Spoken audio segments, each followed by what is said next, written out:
Welcome back. देखिए हम लोग 3D ज्योमेट्री को आगे कंटिन्यू करेंगे और आज हम लोग यहाँ से प्लेन को देखेंगे। इसके पहले हम लोगों ने स्ट्रेट लाइन और उससे रिलेटेड जो भी इंपॉर्टेंट चीज़ें हैं like direction ratio, cosine, angle between them, different form of line, ये सब कवर कर लिया था। तो अब यहाँ से देखो प्लेन देखेंगे, क्योंकि मेनली 3D ज्योमेट्री में ये हमारे लिए काफ़ी इंपॉर्टेंट हो जाता है। लाइन, प्लेन और प्लेन को मिला करके जो क्वेश्चंस आते हैं उसको, ठीक है। तो प्लेन देख लेते हैं यहाँ पे। तो ये प्लेन जैसा कि इसका नेम है, तो प्लेन को अगर हम लोग देखें यहाँ पे तो 3D ज्योमेट्री में प्लेन क्या होता है, एक सरफेस होता है। A plane is a surface that if any two points are taken on it the line segment joining them lies completely on the surface, ठीक है। मतलब जैसे मान लो कि कोई मेरे पास में पॉइंट है ना, तो इस दोनों पॉइंट को मिलाने से एक लाइन बन गया। तो अब ये जो लाइन है ये किस प्लेन पे है, तो ये मेरा ये जो आपको दिख रहा है मेरा स्क्रीन दिख रहा है, तो ये स्क्रीन के प्लेन पर है, ठीक है जी, ये लाइन। तो अब ये इस प्लेन पे लाई करता है। इस देखो ये मैं एक प्लेन दिखा दे रहा हूँ, ये प्लेन है, इसी प्लेन में ये लाइन लाई करता है। तो अब हम लोग कहीं ना कहीं प्लेन को डिफाइन करेंगे। तो प्लेन को डिफाइन करने के लिए क्या ज़रूरी होगा, जैसे हम लोग लाइन में पढ़े थे, लाइन के लिए क्या ज़रूरी होता है कि कम से कम एक पॉइंट दिया हुआ हो जिससे वो पास करता है, ठीक है। मान लो वो पॉइंट आपका x1 है, y1 है, z1 है और साथ में उसका डायरेक्शन पता हो। तो 3D ज्योमेट्री में ये होता है डायरेक्शन कोसाइन या तो डायरेक्शन रेशियो। तो मान लो इसका डायरेक्शन कोसाइन दिया हुआ है LMN और ये एक पॉइंट से पास करता है, तो ये दोनों इनफ है एक लाइन को, एक पार्टिकुलर लाइन को जो है डिफाइन करने के लिए कम से कम दो चीज़ें होनी चाहिए। एक तो उसका direction, that means direction cosine, और दूसरा कि वो किसी एक पॉइंट से पास करता हो। और या तो इसका अल्टरनेटिव ये है कि आपको दो पॉइंट दिया रहे, ठीक है। इसलिए कि जब भी आप दो पॉइंट को कनेक्ट करोगे तो आपको ऑलवेज ए फिक्स लाइन मिलेगा, ठीक है। तो अगर आपको दो पॉइंट दिया हुआ है, मान लो x1 y1 z1 और x2 y2 z2, तो इससे हमेशा एक फिक्स लाइन ही पास करता है। और आप देखेंगे तो ये उसके अल्टरनेटिव है, चूंकि एक पॉइंट दिया हुआ है और दो पॉइंट के डिफरेंस से आप आसानी से उसका डायरेक्शन रेशियो पता कर सकते हो, ठीक है। इसी तरीके से अगर मेरे को कोई प्लेन डिफाइन करना है, तो प्लेन को डिफाइन करने के लिए यूनिकली किसी एक पार्टिकुलर प्लेन को दिखाने के लिए मेरे को क्या होना चाहिए, देखो कम से कम मेरे पास में जो होना चाहिए नॉर्मल टू द प्लेन ये पता होना चाहिए, ठीक है। And it's distance from the origin ये पता होना चाहिए। अगर ये दोनों चीज़ें पता रहेंगी तो आप प्लेन को निकाल सकते हो। इसको हम लोग बोलते हैं नॉर्मल फॉर्म। तो आप समझिए कि आपको कोई प्लेन को आपको डिफाइन करना है, तो मैं आपको दिखा रहा हूँ। जैसे देखो एक प्लेन आपका मेरे पास में ये है, इस प्लेन को देखो आप, ठीक है, जो जस्ट स्क्रीन पे रखा हुआ है। और एक मेरे पास में ये प्लेन है, ऐसा प्लेन आप देख लो, ठीक है। ये प्लेन अगर आप देखोगे तो इन दोनों प्लेन को आप देखो, इनमें फ़र्क क्या है। तो इस प्लेन को अगर हम देखते हैं ना, तो इस पे नॉर्मल क्या होगा, तो इस पे नॉर्मल जो है जस्ट प्लेन पे परपेंडिकुलर होगा, जिसको मैं ऐसे दिखा रहा हूँ, ठीक है। मतलब प्लेन के ऊपर की तरफ परपेंडिकुलर। और इस पे जो नॉर्मल है वो नॉर्मल आपका इस डायरेक्शन में है, ध्यान से देखिएगा, ठीक है, इस डायरेक्शन में। तो इसका नॉर्मल इस डायरेक्शन में है, जबकि इसका नॉर्मल क्या है, प्लेन पे परपेंडिकुलर है, ओके। इसी तरीके से मान लो मेरे पास में कोई प्लेन ऐसा होता है, इस तरीके से रखा हुआ, तो इस पे जो नॉर्मल होगा वो कैसा होगा, ठीक है। आप अपनी हथेली को बिछा लो, अपना हाथ का जो आपका हथेली है, जो पाम है, उसको आप फैला लो, तो उस पर परपेंडिकुलर कैसा होगा, तो ऐसा होगा, ठीक है। तो अलग अलग नॉर्मल के डायरेक्शन से आपको अलग अलग प्लेन किस तरीके से ओरिएंटेड है ये पता चलता है कि प्लेन कैसे रखा हुआ है। वर्टिकली, ये जैसे इसको मैं कह सकता हूँ कि ये पूरा वर्टिकली अपवार्ड रखा हुआ है, ठीक है। ये जो है पूरा हॉरिजॉन्टल रखा हुआ है, ओके। और ये भी आपका हॉरिजॉन्टल रखा हुआ है। तो इसी तरीके से किसी भी एंगल पे आप प्लेन को रख सकते हो। और दूसरा ये कि वो जो आपका प्लेन पर जो नॉर्मल है, ठीक है, ये प्लेन जो है, प्लेन का नॉर्मल नहीं बल्कि प्लेन जो है वो ओरिजिन से कितने डिस्टेंस पे है। तो मान लो कि मेरे को ये दो चीज़ें पता है, ठीक है, कि एक मेरे पास में प्लेन है जो ओरिजिन से सपोज करते हैं कि कुछ डिस्टेंस पे है, मान लेते हैं P डिस्टेंस पे है, ठीक है जी, ओरिजिन से, ये मेरा ओरिजिन हो गया। और उस पर मेरे को नॉर्मल पता है कि नॉर्मल उस पर कैसा है, मान लेते हैं कि प्लेन इस तरह का है, ठीक है, इस तरह का, और नॉर्मल इस पर इस तरह का है। तो अगर हमको नॉर्मल पता है और उसका डिस्टेंस पता है ओरिजिन से, तो हम जो है फिक्स तौर पे यूनिकली इस प्लेन को बता सकते हैं कि ये प्लेन कहाँ पे ओरिएंटेड है और किस तरह का है, ठीक है। तो प्लेन के लिए कम से कम, जैसे लाइन के लिए कम से कम दो चीज़ें चाहिए, तो प्लेन के लिए भी कम से कम दो चीज़ें चाहिए। एक कि उस पर नॉर्मल पता हो आपको, ठीक है, और दूसरा ये कि वो प्लेन जो है ओरिजिन से कितने डिस्टेंस पे है। अब इसका अल्टरनेटिव फॉर्म लेते जाएंगे तो प्लेन के बहुत सारे आपको डिफरेंट फॉर्म मिलते चले जाएंगे, ठीक है। तो इसको लोग बोलेंगे नॉर्मल फॉर्म। क्लियर। अच्छा, या तो आपके पास में ये होना चाहिए कि it passes through a point and is perpendicular to a given direction. तो फिर से वही देखिए, मतलब कि जैसे परपेंडिकुलर की बात आ रही है तो नॉर्मल की बात आ रही है, तो या तो आपको ये दे दे कि प्लेन किसी एक पॉइंट से पास करता है, तो इसे मान लो कि कोई पॉइंट है यहाँ पे, तो डेफिनेटली जो प्लेन होगा वो मेरे को इसी के अराउंड में लेना होगा, इसी के अबाउट में लेना होगा, ठीक है। अब फिर उस पर अगर आपको नॉर्मल दे दिया है तो अब आपका वो प्लेन वहाँ पे फिक्स हो जाता है कि कौन सा प्लेन है। या हो सकता है कि it passes through 3 given non collinear points, ये आपको 3 पॉइंट दे दे, ठीक है। कम से कम अगर आपको 3 पॉइंट देता है तो उस 3 पॉइंट से भी क्या है, आप एक फिक्स प्लेन का ओरिएंटेशन, ठीक है, फिक्स प्लेन को पता कर सकते हो कि वो फिक्स प्लेन का इक्वेशन क्या होगा। तो अब हम लोग प्लेन को देखेंगे, डिफरेंट फॉर्म ऑफ प्लेन क्या हो सकता है, ठीक है जी। तो देखिए यहाँ पे सबसे पहले आ रहा है नॉर्मल फॉर्म, चूंकि जो बेसिक है, बिल्कुल जो इम्पोर्टेंट है प्लेन के लिए वो है नॉर्मल फॉर्म। तो नॉर्मल फॉर्म, अब जैसे हम लोग लाइन में पढ़ रहे थे, किसी भी मान लो हम लोग कोई भी ज्योमेट्री हम लोग पढ़ रहे हैं, ठीक है, तो उसका हम लोग वेक्टर फॉर्म भी देखते हैं, कार्टेशियन फॉर्म भी देखते हैं।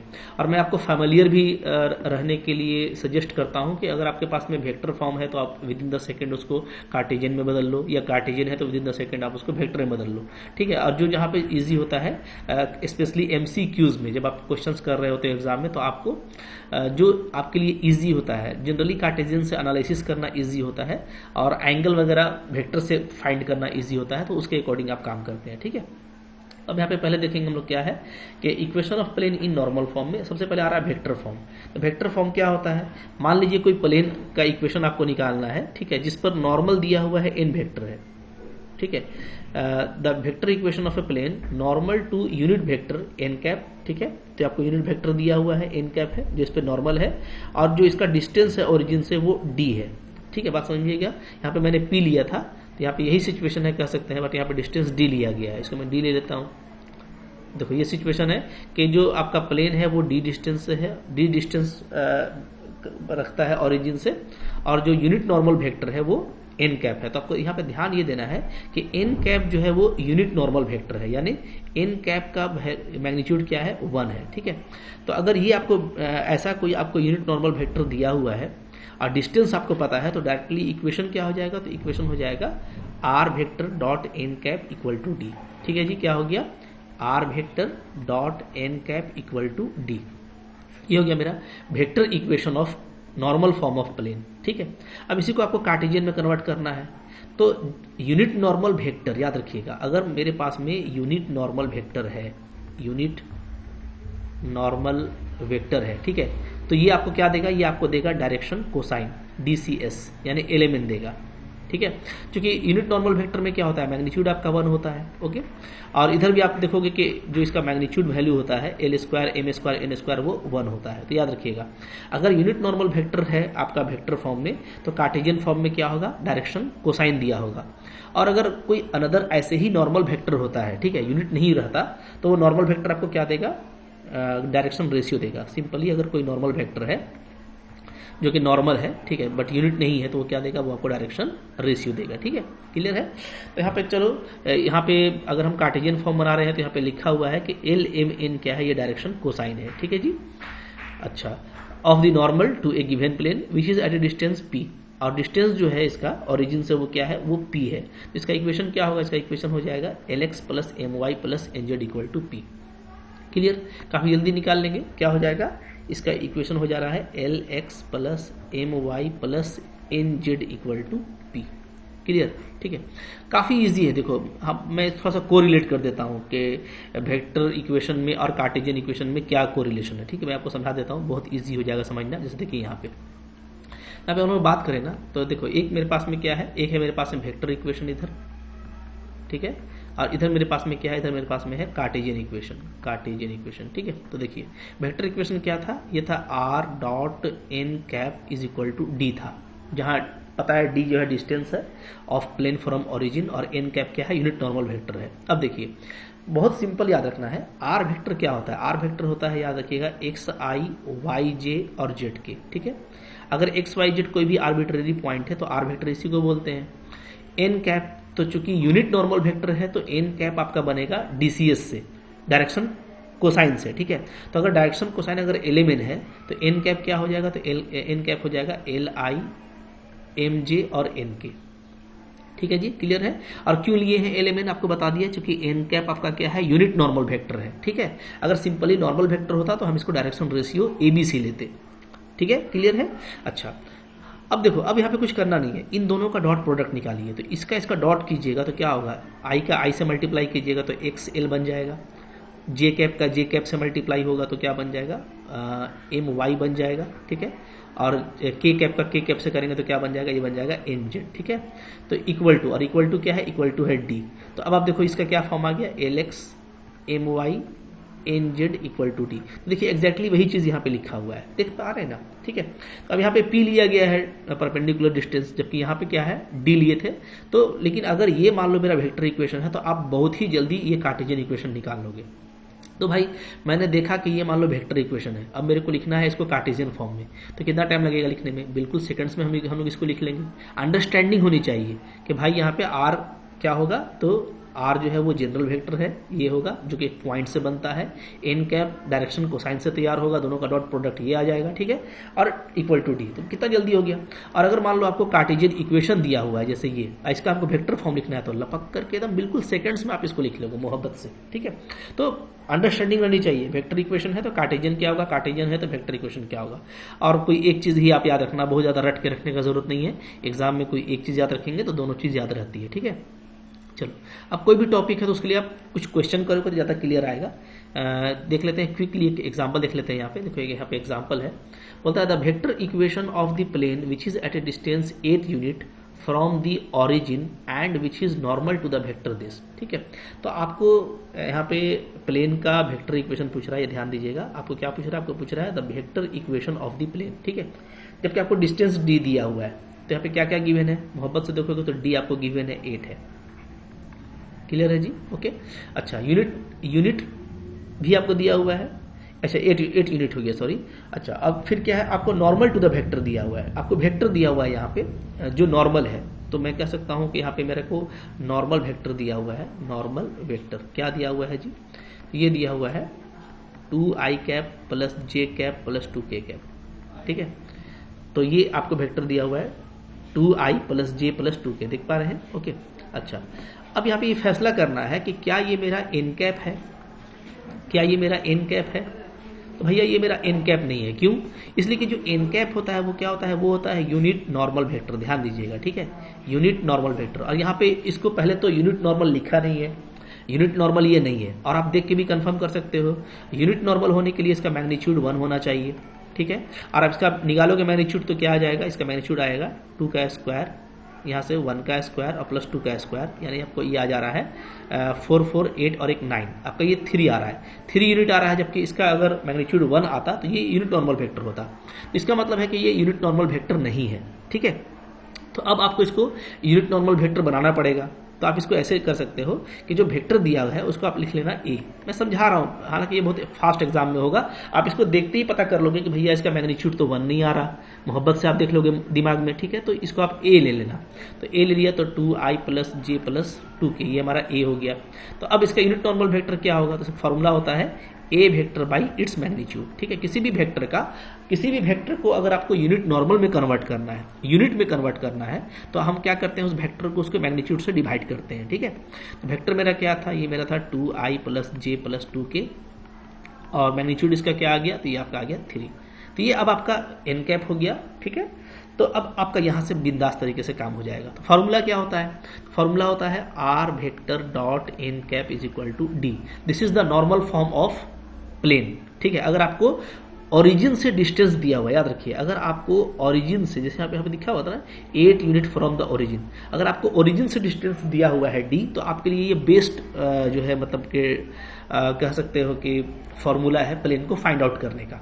ठीक है, तो आपको जो वेक्टर दिया होगा, जो नॉर्मल होगा, उसका आप यूनिट वेक्टर निकाल लीजिएगा एन कैप। ठीक है, और सिंपल इसमें पुटअप कर दीजिएगा, तो यहाँ पे क्या आ जाएगा, r vector dot n cap, तो इसी पूरा इसको ले लेंगे 2i plus j plus 2k। ठीक है जी, और डिवाइडेड बाई यहाँ पे हो जाएगा 3 और इक्वल टू d। d मेरा क्या है, d मेरा 8 है। ठीक है, अब इसमें आप 3 को चाहो तो क्रॉस कर दो, तो यहाँ पे आ जाएगा r vector dot 2i plus j plus 2k और 8 3 क्या हो गया 24। अब यहाँ पे जो करेक्ट ऑप्शन हम लोगों को मैच कर रहा है वो है ऑप्शन नंबर बी, ठीक है। अब कुछ बच्चे क्या करते हैं, हड़बड़ा करके मिस्टेक करते हैं। वो देखेंगे कि डिस्टेंस 8 यूनिट दिया हुआ है, एक वेक्टर भी दिया हुआ है, ठीक है, जो कि नॉर्मल है, तो बस फौरन से ये देखेंगे और बोलेंगे कि r डॉट एन कर दो। तो r डॉट एन देखो यहाँ पे n किया हुआ है, इक्वल टू 8 है, तो a को टिक कर देंगे। तो ऐसा नहीं, हड़बड़ में गड़बड़ नहीं करना है। आपको पहले चेकआउट करना है कि जो वेक्टर दिया है वो यूनिट है कि नहीं है, क्योंकि फॉर्मूला आपका यूनिट वेक्टर के लिए डिफाइन किया हुआ है। तो जो भी वेक्टर है अगर वो यूनिट नहीं है तो उसको आपको यूनिट वेक्टर निकालना पड़ेगा। क्लियर है जी? तो बहुत ही जल्दी कर पाओगे, ठीक है। आई होप आपको समझ में आ रहा होगा, काफी सिंपल है। और अगर इसका हमको कार्टेशियन फॉर्म लिखना पड़ता, मान लो आपको यहाँ पे बोल देता कि भाई इसका आप कार्टेशियन इक्वेशन लिखिए, ठीक है। तो कार्टेशियन इक्वेशन, एक बार वेक्टर निकल गया भाई, मोहब्बत से कुछ करना नहीं है, ठीक है। आई के जगह पे एक्स, जे के जगह पे वाई और के जगह पे जेड लगा दीजिए, तो क्या बन जाएगा, तो इसका जो कार्टेशियन फॉर्म है वो आपका बहुत जल्दी बन जाएगा। इसको देख करके क्या हो जाएगा, 2x plus y plus 2z equal to 24। तो ये तो आपको बहुत फास्ट आना चाहिए, ठीक है, कि अगर कोई वेक्टर फॉर्म हमको मिल गया है तो कार्टेशियन देखते ही बता दे। और प्लेन के केस में काफी इजी रहेगा, क्योंकि आपको आर वेक्टर हटाना होगा, ठीक है। अब मैंने बताया था कि आर वेक्टर किससे बनता है, एक्स आई वाई जे जेड के, यानी सिंपली आर वेक्टर को हटा देना भाई, आई कैप के जगह पे एक्स लिख देना, जे कैप के जगह पे वाई और के कैप के जगह पे जेड। तो 2x y plus 2z equal to 24, ये आपका कार्टेशियन फॉर्म आ गया। लपक करके इस तरह का काम आपसे मोहब्बत से होगा, ठीक है। ये तो मैंने भी एक एग्जांपल बताया है। जब आप प्रैक्टिस करेंगे, बहुत सारे क्वेश्चंस को कवर करेंगे, तो उसमें हम लोग बहुत सारे क्वेश्चंस को देखेंगे, तो आई होप आपको वहाँ पे और भी कॉन्फिडेंस आ जाएगा, ठीक है। चलो आगे बढ़ते हैं। नेक्स्ट आगे का फॉर्म जो है उसके बाद है नेक्स्ट सेकंड फॉर्म हमारा आ रहा है यहाँ पे, equation of plane passing through a given point. अब आपको देखो एक पॉइंट दिया रहेगा, ठीक है, एक पॉइंट आपको दिया रहेगा कि किस पॉइंट से ये पास कर रहा है। मतलब अब आपको डिस्टेंस नहीं दिया हुआ है ओरिजिन से, ठीक है, एक पॉइंट दिया हुआ है। तो उस पॉइंट के साथ साथ एक और चीज भी रहेगा, वो रहेगा आपका डायरेक्शन। तो मान लीजिए आपको डायरेक्शन के तौर पे जो है नॉर्मल वेक्टर दे दिया है n, ठीक है। अब यहाँ पे ध्यान दीजिएगा, यहाँ पे क्या है, यहाँ पे यूनिट नॉर्मल नहीं है, यूनिट का शर्त यहाँ पे नहीं है। जो आप पढ़ते हो उसी से आप बनाते हो, ठीक है, और उसी को आपको याद रखना पड़ता है। अगर यहाँ पे यूनिट रहता तो हम लोग यूनिट में याद रखते, बट यहाँ पे यूनिट में नहीं है, सिंपली एक नॉर्मल वेक्टर है। तो आप याद रखना कि सिंगल पॉइंट से पास करने के लिए सिर्फ नॉर्मल वेक्टर ही काफी है, ठीक है। तो मान लेते हैं कि वेक्टर इक्वेशन आपको निकालना है प्लेन का, जो कि पास करता है एक पॉइंट से जिसका पोजीशन वेक्टर क्या है, ए है, ठीक है जी। ओके, लाइन जो है आपका एक पॉइंट से पास कर रहा है जिसका पोजीशन वेक्टर क्या है, ए है। और इस पर सॉरी प्लेन की बात हो रही थी, माफ कीजिएगा, हाँ, प्लेन जो है हमारा एक पॉइंट से पास कर रहा है जिसका पोजीशन वेक्टर ए है, और इस पर एक नॉर्मल वेक्टर हमको दिया है, वो क्या है, वो है एन वेक्टर, ठीक है। तो क्या हो जाएगा, तो इसका जो डेफिनेशन है वो हो जाएगा r vector minus a vector dot n vector equal to 0, ठीक है जी। बिल्कुल आसान है, बहुत आसानी से याद रखना है, क्योंकि जब भी कोई किसी पॉइंट से पास करता है तो हम लोग ज्योमेट्री में करते क्या है कि उसको जो है आर माइनस करते हैं, ठीक है। तो आर वेक्टर माइनस जिस पॉइंट से पास कर रहा है वो हो गया, और डॉट हो गया यहाँ पे एन वेक्टर। क्लियर है? अब यहाँ पे देखिएगा एन कैप नहीं लगा हुआ है, ठीक है, क्योंकि एन कैप जनरली क्या होता है, ये यूनिट वेक्टर के लिए लगाया जाता है ना। तो यहाँ पे एन कैप नहीं लगा करके एन वेक्टर लगा हुआ है, तो आपको याद करने में भी इसको आसानी होगा। तो यहाँ पे देखो वही चीज लिखा हुआ है, अब इसको आप ऐसे भी याद रख सकते हो, ठीक है, बट ये वाला ज्यादा इजी है, ऐसे ही याद रखिए। अब देखिए, जैसे ही आपने इसको देख लिया वेक्टर फॉर्म में ना, तब आप इसको आप कार्टेशियन में भी काफी इजीली लिख सकते हो। मान लो कार्टेशियन में हमको पॉइंट दे दिया है एक्स वाई जेड के, ये x1 y1 और z1 से पास करता है प्लेन, ठीक है। और डायरेक्शन के तौर पे चूंकि ये यूनिट नॉर्मल नहीं है, ठीक है, तो हमको यहाँ पे कोई भी डायरेक्शन रेशियो दे सकता है। मान लो दे दिया है आपको क्या, a b और c, ठीक है।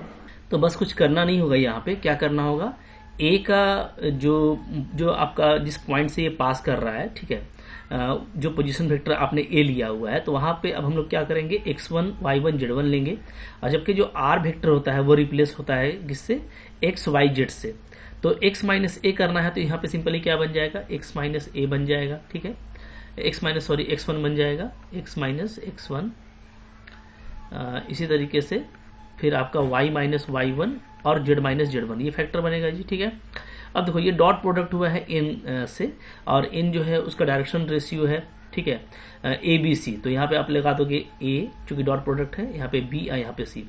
तो देखो बहुत ही जल्दी जो है एक पॉइंट से पास करने वाले प्लेन का इक्वेशन मिल जाएगा। ये बहुत ही इंपॉर्टेंट इक्वेशन है, ठीक है, काफी इसका यूज करेंगे कि अगर आपको मान लो एक पॉइंट दिया हुआ है x1 y1 z1 जिससे कि आपका प्लेन पास कर रहा है और उस पर कोई नॉर्मल है, उस नॉर्मल का आपको डायरेक्शन रेशियो दिया हुआ है ABC, तो सिंपली हमको क्या करना है, ठीक है, ये इक्वेशन याद रखना है। अब देखो ये इक्वेशन अगर आपको याद रहेगा ना तो याद रखिएगा कार्टेशियन को याद रखना इजी होता है। Equation of plane passing through this single point simply ऐसे घटा दीजिएगा x minus x1 y minus y1 z minus z1, ठीक है, और जो डायरेक्शन रेशियो है ABC वो आपका इसका कोएफिशिएंट बन जाएगा। तो ये आपको मिल गया equation of plane passing through single point. अब देखो कार्टेशियन फॉर्म ज़्यादा यूज करते हैं हम लोग क्योंकि इससे एनालिसिस करना इजी होता है, क्योंकि ये आपको समझ में आ रहा होता है, ठीक है। तो अगर आपको कार्टेशियन फॉर्म ही याद रहेगा तो अब वेक्टर फॉर्म अगर आपको नहीं भी याद है तो कोई इशू नहीं है, विद इन द सेकेंड आप from the Cartesian vector form को फाइंड आउट कर सकते हो, ठीक है। जैसे मैं आपको एक एग्जांपल दिखाता हूँ। मान लो कि मेरे को दिया हुआ है कि आपको एक प्लेन फाइंड करना है, find equation of plane, equation of plane, ठीक है जी, थ्रू द पॉइंट। मान लो एक पॉइंट से ये पास कर रहा है, कोई भी पॉइंट ले लेते हैं 3 0 1, ठीक है, और एंड इस पे जो नॉर्मल है, ठीक है, normal to plane has direction ratio इसका दिया हुआ है, मान लेते हैं क्या 1 2 3, ठीक है। तो अब इसी तरह का ये फॉर्म हो गया, एक पॉइंट आपको दिया हुआ है, एक डायरेक्शन रेशियो दिया हुआ है, ठीक है, एक पॉइंट हो गया, एक डायरेक्शन रेशियो हो गया। तो अब इक्वेशन ऑफ प्लेन आप कैसे निकालोगे, तो बहुत ही जल्दी निकल जाएगा। कार्टेशियन फॉर्म में तो बहुत फास्ट निकालेंगे, कैसे करेंगे, ठीक है। तो सिंपली यहाँ पे जो हो जाएगा, देखो हो जाएगा हमारा पॉइंट हमको क्या दिया हुआ है 3 0 1, ठीक है, तो क्या हो जाएगा x minus 3 plus y minus 0 और प्लस z माइनस 1, ठीक है। अब आपको ध्यान ये देना है कि जब आप इसको ऐसे लिखोगे ना, x में 3 y में 0 z में 1, तो जो डायरेक्शन रेशियो है 1 2 3 वो भी कोएफिशिएंट ले लेना। तो यहाँ पे 1 लेंगे, यहाँ पे 2 लेंगे, यहाँ पे 3 लेंगे, ठीक है। तो सिंपली भी लिख सकते हैं 1 into x minus 3, 2 into y minus 0 और 3 इंटू z माइनस 1। तो अकॉर्डिंग टू दिस फॉर्म आपका ये इक्वेशन ऑफ प्लेन आ गया। थोड़ा इसको अरेंज कीजिए तो क्या हो जाएगा, ये हो जाएगा x plus 2y plus 3z, ठीक है। मतलब एक्स वाई जेड को मैंने एक जगह लिख दिया और जो कांस्टेंट है वो क्या है, वो है -3 इधर है यहाँ पे और आपका -3 यहाँ पे है, तो 6 बन रहा है, ठीक है। तो इक्वल टू आप 6 कर दोगे तो ये आपका बहुत ही जल्दी इक्वेशन ऑफ प्लेन निकल गया कार्टेशियन फॉर्म में। अब इस कार्टेशियन फॉर्म को देख करके विद इन द सेकंड आप वेक्टर कर सकते हो। मैंने तरीका बताया क्या करना है, आपको लिखना है आर वेक्टर डॉट, ठीक है। यहाँ पे क्या है कोएफिशिएंट 1 2 3, तो यहाँ पे हो जाएगा i plus 2j plus 3k, ठीक है जी, और इक्वल टू क्या 6। तो कितना जल्दी आपका वेक्टर फॉर्म निकल गया। तो वेक्टर फॉर्म को निकालने के लिए समझना नहीं है, सोचना नहीं है, ठीक है। अगर आपको कार्टेशियन में पकड़ हो जाता है तो आप vector with in the second निकाल पाओगे। और अगर आपको वेक्टर इक्वेशन एग्जाम में दिया हुआ है, ठीक है, तो आप उसको देख करके बिल्कुल सेकंड्स में इसको आप देख करके कार्टेशियन में लिख लोगे और आपको एनालिसिस करना ईजी हो जाएगा, ठीक है जी। अच्छा, अब देखिए अब यहाँ पे एक क्विक एग्जाम्पल है, विदाउट एग्जाम्पल तो हमारा कॉन्सेप्ट क्लियर नहीं होगा। तो एक एग्जाम्पल देखते हैं। देखो क्या है यहाँ पे एग्जाम्पल है the vector equation of the plane passing through a point given having position vector 2i 3j minus 4k and perpendicular to the vector this, ठीक है। तो आपको इसका वेक्टर इक्वेशन लिखना है। तो यहाँ पे दो तरीका हो सकता है। अगर आपको वेक्टर इक्वेशन याद है तो काफी सिंपल होता है कि भाई जिस पॉइंट से वो पास कर रहा है, जैसे ये इससे पास कर रहा है ना, ये इसका पोजीशन वेक्टर है जिससे ये पास कर रहा है, तो इसको मैं अगर ए बोल देता हूं कि ये ए है तो ये r माइनस ए होता है, ठीक है। और डॉट क्या होता है, डॉट होता है वो वेक्टर जिसके ये परपेंडिकुलर है। तो परपेंडिकुलर ये किसके है, इसके है, तो यहाँ पे हो गया आपका n वेक्टर इक्वल टू 0, ठीक है जी। चलो अब देखो यहाँ पे कैसे करेंगे, r वेक्टर माइनस ए का वैल्यू लिख दीजिए आप, क्या है यहाँ पे हमारा है 2i plus 3j minus 4k, right, ये हो गया, क्लियर है। अच्छा, और डॉट फिर, अच्छा इसको यहीं पे अगर हम लोग थोड़ा सा और ये कर लें, शॉर्ट कर लें, तो इसको मैं ऐसे डायरेक्ट लिख सकता हूँ ना, ठीक है, क्योंकि बीच में माइनस है। मैं इसको लिख सकता हूँ क्या, r डॉट n, ठीक है, r को n के साथ में डॉट ले लिया, माइनस क्या, minus a dot n equal to 0। तो आपका फाइनली आ जाएगा क्या, r dot n is equal to a dot n, ऐसा आ जाएगा, ठीक है जी। यहाँ पे सारा कुछ आपको गिवन है ना, आपको a गिवन है, ठीक है, और ये हमारा जो है वो n वेक्टर है, ये नीचे वाला जो आपको परपेंडिकुलर दिया हुआ है। तो हमको कुछ करना नहीं है। r डॉट अगर n लिखना हो तो r को तो हम लोग सेम लिखते हैं, ठीक है, और n को कैसे, r डॉट n, तो यहाँ पे n क्या हो जाएगा, ये हो जाएगा 2i minus j plus 2k, ठीक है। तो यहाँ पे आपका आ जाएगा 2i minus j plus 2k, right. अच्छा ए डॉट इन करना है तो इन दोनों का डॉट प्रोडक्ट निकाल दीजिए, तो क्या हो जाएगा 2 2 जा 4, यहीं पे निकाल लेते हैं। ए डॉट इन क्या आ जाएगा, ए डॉट इन आ जाएगा 2 2 जा 4 -3 और -4 2 जा 8, राइट। तो ये हमारा बन जा रहा है 8 3 11 -7 बन रहा है, ओके। तो यहाँ पे आपका आ गया -7। तो भाई देखते ही आपको ऑप्शन मिल जाएगा। यहाँ पे जो करेक्ट ऑप्शन है वो है ऑप्शन नंबर हमारा बी नंबर, ठीक है। तो ये देखो आपका वेक्टर इक्वेशन निकालना था। लेकिन अगर मान लो सपोज करो कि आपको क्या है कि वेक्टर इक्वेशन याद नहीं है, ठीक है, तो कार्टेशियन अगर आपको याद है, और कार्टेशियन सिंपल होता है तो उसको भी मैं बता देता हूँ। तो देखो मैं हर तरीके से आपको समझा रहा हूँ, ठीक है, बट मेरा जो मैं आपको दिलाना चाहता हूँ सजेशन, ठीक है, जिस तरफ मैं आपको सजेस्ट कर रहा हूँ वो ज़्यादा इंपॉर्टेंट है समझना कि अगर आप वेक्टर और कार्टेशियन दोनों नहीं याद रखना चाहते, सिर्फ कार्टेशियन से काम करना चाहते हैं, तो ये इनफ है, ठीक है। आपको बिल्कुल स्पीड भी देगा और आपको अच्छे से याद भी रहता है। तो मान लो कि मैं ये देख लूँ ना कि ये किस पॉइंट से पास कर रहा है, तो हमको एक प्लेन चाहिए। यहाँ पे सिंपल सी बात ये है कि एक प्लेन चाहिए जो एक पॉइंट से पास कर रहा है, उसका पोजीशन वेक्टर है 2 3 -4। ये सिंपली एक पॉइंट से पास कर रहा है, कह सकते हैं वो क्या है, वो है 2 + 3 और -4, ये इसका पॉइंट हो गया, ठीक है। यहाँ से निकाल लिया हम लोगों ने 2 3 -4। अब देखो, अब इस पे हमको एक नॉर्मल का डायरेक्शन रेशियो चाहिए। तो मान लेते हैं कि इस पे एक नॉर्मल है, ये एन वेक्टर, ठीक है। अगर ये नॉर्मल है तो नॉर्मल जो कि आपको परपेंडिकुलर वेक्टर दिया हुआ है तो यही नॉर्मल है। तो इस नॉर्मल का डायरेक्शन रेशियो कैसे निकालेंगे, तो 2 -1 2, इसका डायरेक्शन रेशियो क्या आ गया आपका, डायरेक्शन रेशियो इसका आ गया आपका 2 -1 2, ठीक है। मतलब अब आपके लिए काफी इजी हो गया ना। आपको यहाँ पे देखो x1 y1 z1 मिल गया, जिससे कि ये प्लेन पास कर रहा है, और आपको इसके एक नॉर्मल का आपको डायरेक्शन रेशियो मिल गया, ठीक है। तो बिल्कुल सेकंड्स में हम लोग निकाल पाएंगे। क्या होता है इक्वेशन हो जाएगा हमारा, ये होता है ना a × x - x1, लिखने का भी जरूरत नहीं है, बहुत ईजी होता है, ठीक है। आप बस पकड़ने की कोशिश करो, cz - z1 = 0, ये होता है। तो सिंपली अगर हम लोग a की बात करें तो a2 है, ठीक है, x - 2, x1 आपका 2 हो गया, प्लस b आपका -1 है यहाँ पे, ओके, y - y1 आपका 3 है, प्लस c हमारा 2 है, और z -4 करेंगे तो +4 हो जाएगा, ठीक है जी। अब बिल्कुल फास्ट आप बनाओ ना। यहाँ पे हम लोग क्या करेंगे, एक्स वाई कोएफिशिएंट को एक जगह कर देते हैं, ठीक है। तो यहाँ देखो 2x आ गया, यहाँ से आपको -y आ जाएगा, और यहाँ से हमारा +2z आ जाएगा, ठीक है जी। अब कांस्टेंट टर्म को अलग करो, तो यहाँ से -4 हो गया, यहाँ से आपका +3 हो गया, ठीक है। तो 4 और -3 इधर आ जाएगा, और इधर से आपका हो गया -8, तो आपका आ गया -11। तो अब देखो ये आपको मिल गया, सॉरी -7 आ रहा है ना, क्या आएगा ये हमारा आ जाएगा -7, ठीक है। चलो अब देखिए, अब बिल्कुल सेकंड्स में अब आप इसको लिखोगे वेक्टर में, ये तो आपका कार्टेशियन इक्वेशन निकल गया ना, 2x - y + 2z = -7, ये आपका कार्टेशियन इक्वेशन है। अगर इसका हमको कार्टेशियन इक्वेशन पूछता तो हम ये ऑप्शन को टिक कर देते, बट अगर इसको चूंकि आपको क्वेश्चन को वेक्टर में दिया हुआ था तो आपको आंसर भी वेक्टर में ही पूछेगा। इसको वेक्टर में अब चेंज करना कितना ईजी है, तो मैंने बताया था r डॉट ले लो, ठीक है, r वेक्टर डॉट 2 - 1 2, तो 2i -j + 2k, ये बन गया, ठीक है, और इक्वल टू क्या हो गया, इक्वल टू -7। तो देखो भाई वही ऑप्शन आएगा, ठीक है, बट आप किससे बनाते हो ये आपको डिपेंड करता है। तो मैं दिखा रहा हूँ आपको सारी चीजें, बट आपको सजेशन भी दे रहा हूँ, ठीक है, कि किससे आपको चलना है। तो आप कार्टेशियन इक्वेशन को याद कर लो, उसी पर फोकस करो, और उसके आप कन्वर्ट करना सीख जाओ। तो जब हम लोग क्वेश्चंस करेंगे तो हमारा ज्यादा फोकस किस पर रहेगा, कार्टेशियन पर रहेगा, और ये आपका काफी टाइम बचाएगा, ठीक है। कोई कंफ्यूजन आपको क्रिएट नहीं होने देता। क्लियर है जी। अच्छा चलो, अब इसके बाद जो नेक्स्ट इंपॉर्टेंट फॉर्म है वो है equation of plane passing through 3 point, कि अगर 3 पॉइंट से आपका प्लेन पास कर रहा है तो उसका इक्वेशन कैसे निकालोगे, ठीक है। तो अगर आप पहले वेक्टर फॉर्म में अब देखोगे तो यहाँ पे मान लो कि 3 पॉइंट से पास कर रहा है, जिसका पोजीशन वेक्टर क्या है, a है, b है, c है, और p कोई आर्बिट्रेरी पॉइंट है जिसका पोजीशन वेक्टर r वेक्टर है, ठीक है।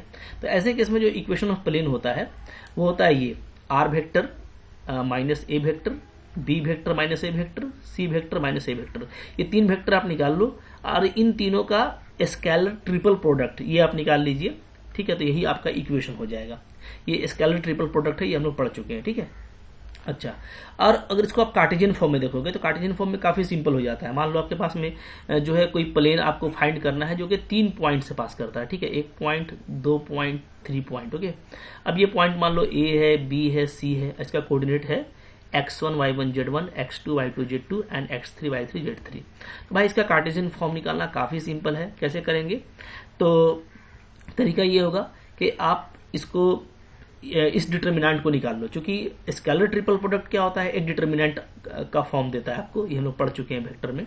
तो simply x minus x1 y minus y1 z minus z1, यानी पॉइंट ए से पहला रो तैयार कर लीजिए, पॉइंट बी से दूसरा रो तैयार कर लीजिए और पॉइंट सी से तीसरा रो तैयार कर लीजिए और इस डिटर्मिनेंट को फाइंड कर लीजिए, जो भी आएगा वो आपका इक्वेशन ऑफ प्लेन होगा। ठीक है, इसका एक तरीका और भी हो सकता है जो हम लोग पढ़े हैं, उसको अगर आप अप्लाई करोगे तो मान लो कि पहले मैं ऐसे बोल सकता हूं कि भाई ये एक प्लेन से पास कर रहा है, किससे, सॉरी एक पॉइंट से पास कर रहा है ये प्लेन x1 y1 z1, और एक पॉइंट से पास करने वाले प्लेन का इक्वेशन अभी आपने पढ़ा है, क्या होता है, a x माइनस x1 प्लस b y minus y1 plus c z minus z1 equal to 0, ये होता है। ठीक है, क्लियर। अच्छा, अब देखो, अब फर्दर ये दो पॉइंट से पास कर रहा है, b से पास कर रहा है x2 y2 z2, ठीक है, तो ये आपका पास कर रहा है, इट पास थ्रू किससे, ये आपका पास कर रहा है b से। अगर ये b से पास कर रहा है तो ये इसको सेटिस्फाई करेगा। ठीक है, सेटिस्फाई करेगा, यानी इसमें हम x और y और z को हटा करके ये पॉइंट रख सकते हैं x2 y2 z2, तो आपको यहाँ से a b c में एक रिलेशन मिल जाएगा, कुछ भी मिल सकता है, k a l b m c, ठीक है, एक इक्वेशन मिल गया। इसी तरीके से ये पास कर रहा है किससे, ये पास कर रहा है आपका पॉइंट c से, c क्या है, x3 y3 z3, तो ये भी सेटिस्फाई करेगा, यानी आप x y z को हटा करके ये डालोगे तो आपको फिर से एक नया इक्वेशन मिल जाएगा, k dash a l dash b plus m dash c equal to 0। ठीक है, अब इन दोनों इक्वेशन को आप सोल्व कर सकते हो, a b c का वैल्यू निकालोगे, उठा करके यहाँ पे डाल दोगे, मोहब्बत से आपका इक्वेशन निकल जाएगा। तो ये एक एनालिटिक वे हुआ, अगर आपको फॉर्मूला याद नहीं है तो। ठीक है, बट फॉर्मूला काफी सिंपल है, मैं सजेस्ट करूंगा कि एग्जाम में फास्ट ट्रैक होने के लिए, फास्ट जो है थोड़ा स्पीड और एक्यूरेसी को मेंटेन करने के लिए आप फॉर्मूला याद रखोगे तो आपके लिए ये बेस्ट रहता है। ठीक है, बट इससे भी आप निकालोगे तो बहुत टाइम नहीं लगेगा और ये एनालिटिक वे है, तो इससे भी आसानी से निकल जाता है। अब देखो, यहाँ पे क्विक क्वेश्चन है, क्या है, बोलता है कि आपको इक्वेशन ऑफ प्लेन निकालना है थ्रू द 3 पॉइंट, इस 3 पॉइंट से निकालना है। ठीक है जी, तो क्या इरादा है किससे करने का, तो इसको आप कर सकते हो, चाहो तो यहाँ पे कार्टेशियन से ही कर लो। ठीक है, कार्टेशियन से कर सकते हो या इस तरीके से कर सकते हो, जिससे भी चाहो आप कर सकते हो, आपको टाइम नहीं लगेगा। ठीक है, अगर हम लोग इसको देखें, ये जो फॉर्मूला है डिटर्मिनेंट वाला, तो ऐसा नहीं कि बहुत सस्ता है, क्योंकि आप इसमें देख रहे हैं ना कि इसमें क्या है, x है, y है और z है। ठीक है, तो आप थोड़ा सा इसमें अगर डिटर्मिनेंट का कुछ ऑपरेशन लगाते हैं तो आपके लिए इजी हो जाता है, मैं बता देता हूँ। ठीक है, काफी मजा आएगा इस क्वेश्चन को देखने में हम लोग को। चलो यहाँ पे क्वेश्चन को देख लेते हैं, पॉइंट बस याद रखिए क्या है, 2 5 माइनस 3, मैं यहाँ पे लिख लेता हूँ पॉइंट क्या क्या है। तो यहाँ पे मेरे पास में पॉइंट है जी। ठीक है, चलो क्या क्या पॉइंट है, एक है मेरे पास में 2 5 माइनस 3, ये पॉइंट आपको दे रखा है। ठीक है, एक है मेरे पास में -2 -3 5, और एक है मेरे पास में 5 3 और -3। ठीक है, अब देखिए इस पे हम लोग काम कर लेते हैं ना, मैं 2-3 तरीके से बता देता हूँ ताकि आपको एग्जाम में कोई दिक्कत ना हो। ठीक है, चलो याद रखना हमारा पॉइंट क्या है, हमारा पॉइंट है 1 2 3। ओके, अगर इसको मैं पहले कार्टेशियन से डायरेक्ट बनाऊं और फॉर्मूला यूज करूं, क्या, तो क्या हो जाएगा, x minus 2 y minus 5 z plus 3। ठीक है, पहला बन गया पहले रो से, फिर बनाओ यहाँ पे x प्लस 2 हो जाएगा, y प्लस 3 हो जाएगा और z माइनस 5 हो जाएगा। तीसरे वाले से बनाओ तो क्या हो जाएगा, x माइनस 5 y माइनस 3 और z प्लस 3 इक्वल टू 0। ठीक है जी, ये अब आपको इसको सोल्व करना है। तो अब इसको डायरेक्ट सोल्व करने से अच्छा होगा ना, पहले हम लोग एक काम ये कर लें कि जैसे आपको दिख रहा है कि x है, तो कुछ ये आपका सिमट जाएगा। तो यहाँ पे हम लोग कुछ रो ऑपरेशन कर लेते हैं, ये कर लेते हैं ना कि R2 को रिप्लेस कर देते हैं R2 माइनस R1 और R3 को रिप्लेस कर देते हैं R3 माइनस R2, थोड़ा इजी हो जाएगा। देखो अब क्या हो जाएगा, डायरेक्ट करोगे तो थोड़ा सा लंबा पड़ेगा क्योंकि सब में x y z आ रहा है ना। तो हमारा बचेगा देखो x minus 2 y minus 5 z plus 3, मतलब हमारा first row as it is है। अब R2 माइनस R1 करते हैं। ठीक है, तो क्या हो जाएगा जी, करो मोहब्बत से, तो 2 2 4 x कैंसिल हो जाएगा, यहाँ पे 3 5 8 हो जाएगा। ठीक है, यहाँ पे -5 -3 -8 होगा। यहाँ पे देखोगे तो अगेन आपका 5 2 -7 हो जाएगा। ठीक है, यहाँ पे हमारा -3 -6 हो जाएगा और यहाँ पे हमारा 3 + 5 8 हो जा रहा है। क्लियर है, ओके, तो ये आपका आ गया इक्वल टू 0। अच्छा, अब सोल्व करना थोड़ा ये इजी है क्योंकि अब आपको काम थोड़ा आसान लग रहा होगा। तो चलो x माइनस 2 को उठाओ। ठीक है, फर्स्ट रो को लेते हैं, तो इसका जो करस्पॉन्डिंग रो है और जो कॉलम है छुपा लोगे तो क्या बचेगा, तो यहाँ पे 64 और यहाँ पे हमारा -48 ये आ रहा है। ओके, फिर -y माइनस 5 लेंगे।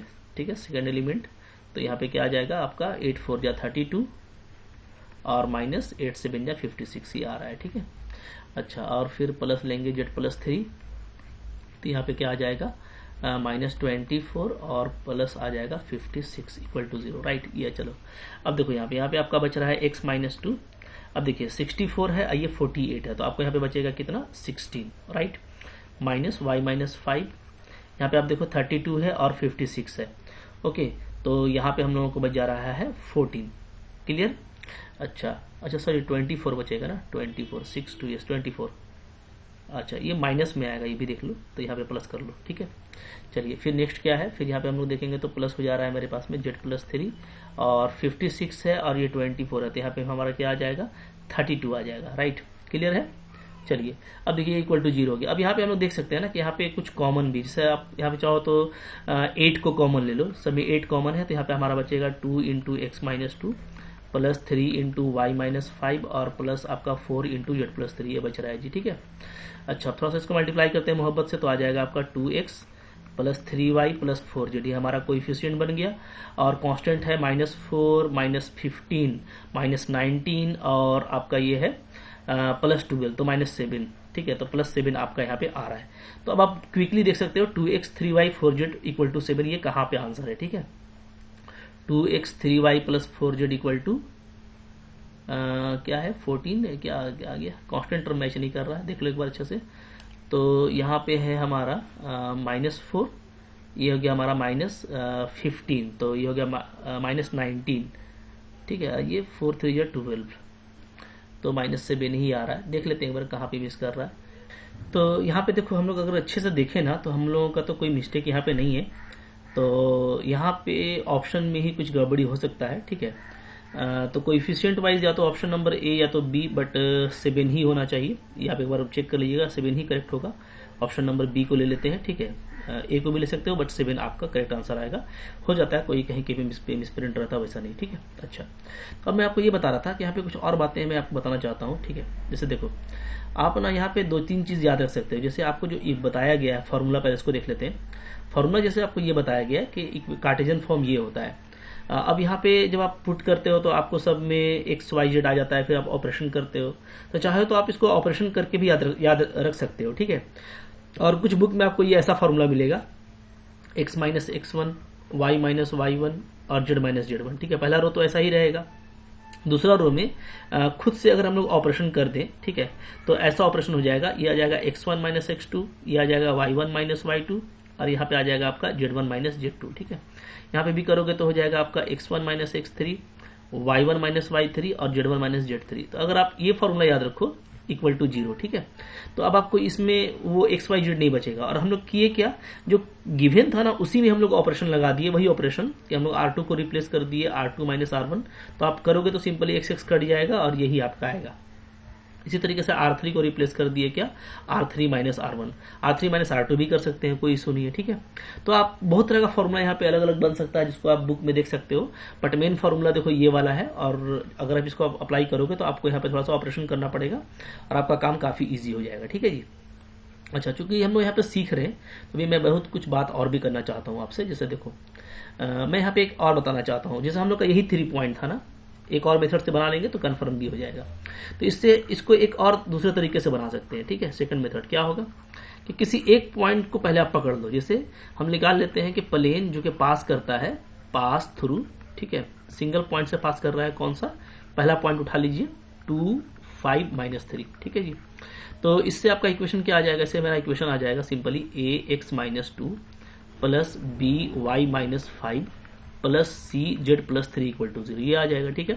यहाँ पे ABC क्या है, तो where ABC is direction ratio है of any normal to plane, ठीक है। तो प्लेन के किसी भी नॉर्मल का ये डायरेक्शन रेशियो है, ओके। अब ये इक्वेशन को आप ले लो।